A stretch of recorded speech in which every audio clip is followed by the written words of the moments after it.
Salut à tous, bienvenue à Jakarta. On est ici en direct au championnat du monde de BAD 2015. C'est un grand événement ici, le pays du badminton, l'Indonésie qui accueille la crème du badminton mondial. Alors on va essayer de vous faire vivre un petit peu de l'intérieur, des coulisses et puis de ce qui se passe un petit peu tous les jours sur les cours de l'Istora Senayan qui est ce stade mythique donc au cœur de Jakarta. Et ici, alors on n'est pas à l'Istora Senayan, on est chez Taufik Hidayat dans la Taufik Hidayat Arena, le complexe sportif qu'il a fait bâtir juste à la fin de sa carrière et où il entraîne de temps en temps. Et donc on a été invité par des joueurs indonésiens à venir taper le volant après la journée. Je vous propose en attendant de voir quelques images et on parlera des Français et du programme de demain et de ce qui s'est passé un petit peu cette journée, comme on fera tous les jours de manière, comme je le disais tout à l'heure, de manière informelle. Voilà, à tout de suite.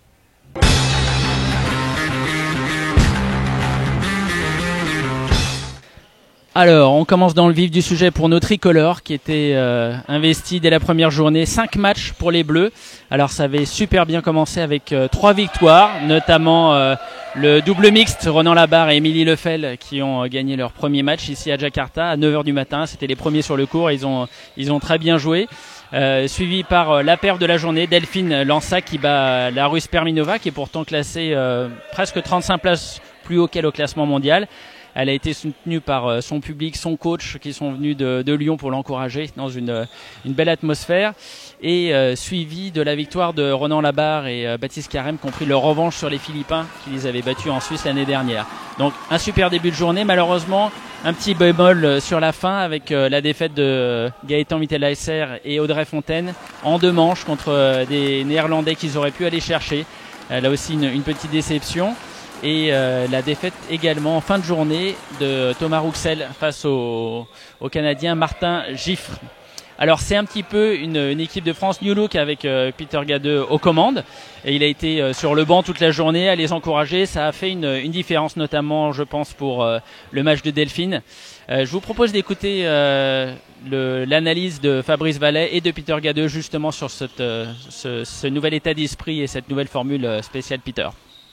L'état d'esprit, c'est quelque chose sur lequel Peter insiste beaucoup. C'est ce qu'il veut voir, c'est ce qu'on veut voir dans cette compétition. C'est une attitude, un esprit d'équipe, des gens positifs qui essayent de mettre en place tout ce qui travaille à l'entraînement. Et vous verrez que quel que soit le résultat, c'est ce que dit Peter, win or lose, il y a toujours une attitude de guerrier sur le terrain. Et je pense que c'est quelque chose qui va caractériser l'équipe de France à Jakarta.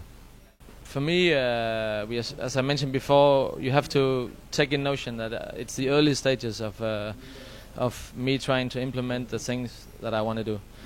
It's a big change for the players. It's a big change for the coaches. It's a big change for the management, for everyone. So this is going to take time, and each player are going through an individual process of handling this. Whether they handle it and are ready for the Worlds in time. We have to wait and see. It depends on individual players.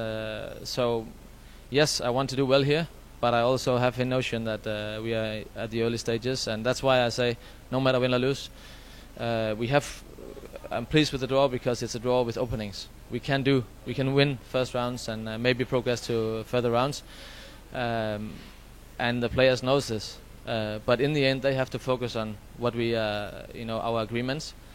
And focus on this is what we're trying to do when we're on court. If they do so, I'm very pleased, I'm very happy.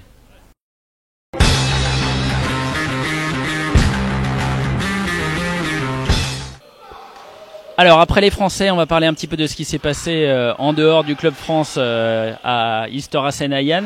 Pas beaucoup de surprises, les géants du BAD étaient encore pas rentrés en lice. Par contre, deux perfs. 2 surprises, dont une qui est une demi-surprise avec le Thaïlandais Sansen Bunsuk qui bat Rajiv Youssef, l'anglais tête de série numéro 16.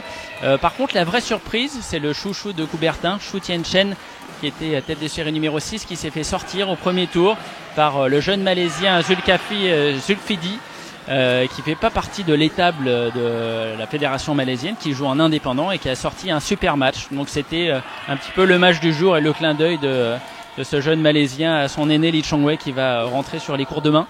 Demain, un gros programme avec les ténors qui font leur rentrée, Lee Chong-wei, Shen Long, Lindan, ils vont tous être là avec l'Indonésien Sugiarto et les doubles aussi en Indonésie qui vont être l'espoir finalement de tout un peuple, puisque c'est surtout sur les doubles que vont reposer les chances de médaille de ces Indonésiens. On espère un gros brouhaha dans ce stade assez incroyable. On vous retrouvera demain pour parler de tout ce qui s'est passé. En attendant, je voulais demander à mon avis Taufik ce qu'il pensait. C'est son anniversaire, on en profite. Pour lui, quels étaient ses pronostics en simple homme? Ouais, il se mouille pas trop. Donc on verra tout ça au fur et à mesure de la semaine. Et voilà, ça nous a fait plaisir de vous retrouver. Et on se retrouve demain à la même heure. Salut!